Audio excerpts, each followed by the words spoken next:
আজি 9 আগষ্ট বিশ্ব আদিবাসী দিৱস। চাপৰত সদৌ অসম আদিবাসী ছাত্ৰ সন্থাৰ চমুকৈ আছাৰ ধুবুৰী জিলা সমিতিয়ে পালন কৰে বিশ্ব আদিবাসী দিৱস।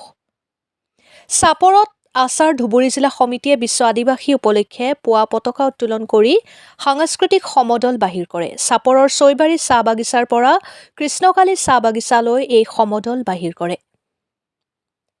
সমদলৰ সময়ত বিভিন্ন শ্লোগান দিয়া পৰিলক্ষিত হয়। প্ৰায় আছাৰ অৰ্ধশতাধিক পুৰুষ মহিলা উক্ত কাৰ্যসূচীত অংশগ্ৰহণ কৰে।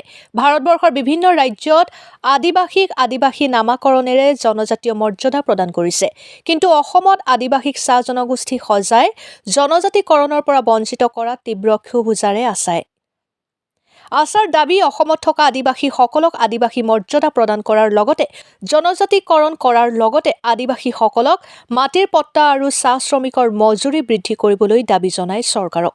উল্লেখ্য যে প্ৰতি বছৰে আগষ্ট মাহৰ 9 তাৰিখে গোটেই বিশ্বজুৰি পালন কৰা হয় এই দিৱস। বিশ্বৰ খিলঞ্জীয়া লোকসকলৰ অধিকাৰৰ ৰক্ষা কৰিবলৈ আৰু তেওঁলোকৰ অভিব্যক্তিক গোটেই বিশ্বৰ আগত দাঙি ধৰিবলৈ এই দিৱস পালন কৰে। ইয়াৰ লগতে বিশ্বৰ বিভিন্ন সমস্যাৰ প্ৰতি খিলঞ্জীয়াসকলে আগবঢ়োৱা অৱদান আৰু পৰিৱেশ তন্ত্ৰৰ সমস্যা সমাধানৰ হকে কাম কৰা ভূমিপুত্ৰসকলক স্বীকৃতি প্ৰদানৰ উদ্দেশ্যে এই দিৱসৰ সূচনা কৰা হৈছিল। 1982 চনত ৰাষ্ট্ৰসংঘৰ খিলঞ্জীয়া জনসংখ্যাৰ কাৰ্যকৰী গোট আৰু মানৱ অধিকাৰৰ প্ৰচাৰ আৰু সংৰক্ষণ উপ পৰিষদে এই দিৱস উদযাপনৰ প্ৰস্তাৱ আগবঢ়াইছিল। 1994 চনৰ ডিচেম্বৰ মাহত ৰাষ্ট্ৰসংঘৰ সাধাৰণ সভাই এই দিৱস উদযাপনৰ প্ৰস্তাৱ গৃহীত কৰিছিল।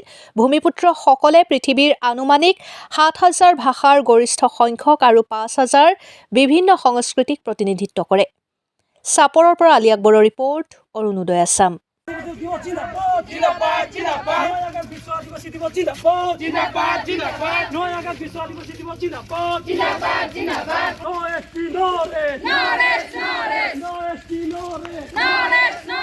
আজি আমি ধুবুৰী জিলা আদিবাসী ছাত্ৰ সন্থাৰ তৰফৰ পৰা আজি আমি চুইবাৰী কৃষ্ণকালী আৰু চাপৰ মিলি আমি চুইবাৰীৰ কৃষ্ণকালীৰ পৰা চুইবাৰীলৈ আমি পদযাত্ৰা আমি আৰম্ভ কৰিছিলোঁ। আৰু এইটো আমাৰ বিশ্ব আদিবাসী দিৱস প্ৰতি বছৰে আমি পালন কৰোঁ 9 আগষ্টত। আৰু এই দিনটোত আমি আমাৰ যিটো আমাৰ আদিবাসীবিলাকৰ অধিকাৰ আৰু লগতে আমাৰ কালচাৰ আছে সেইটো আমি শ্লোগান দি আমি সেইটো আমি কালচাৰেৰে শ্লোগান দি আমি যিটো পদযাত্ৰা হয় এইটো আৰম্ভ কৰোঁ। এই আমাৰ পদযাত্ৰাত মূল দাবী আমাৰ হয় কি আমাৰ আদিবাসীবিলাকৰ যিটো আমাৰ মাটিৰ অধিকাৰ, লগতে আমাৰ যিটো আমাৰ জাতি গোষ্ঠীক আমাৰ যিটো চৰকাৰে যে আমাক বিলোপ কৰি ৰাখিছে তাক মানে আমি ধিক্কাৰ জনাওঁ। আৰু এই পদযাত্ৰাৰ যোগেদি যাতে আমাৰ আদিবাসীবিলাকৰ যিটো আমাৰ অধিকাৰ হয়, যিটো কাষ্ট চাৰ্টিফিকেট, যিটো আমাৰ আদিবাসী বুলি চিনাক্ত নকৰি আমাক এটা চাহ জনগোষ্ঠী হিচাপে চিনাক্তকৰণ কৰিছে, এইটো আমি ধিক্কাৰ জনাইছোঁ। লগতে আমাৰ যিটো আমাৰ বাগানৰ হাজিৰাবিলাকৰ যিটো অধিকাৰ আছে সেইটো যাতে অধিকাৰবিলাক আমি প্ৰাপ্ত কৰিব পাৰোঁ।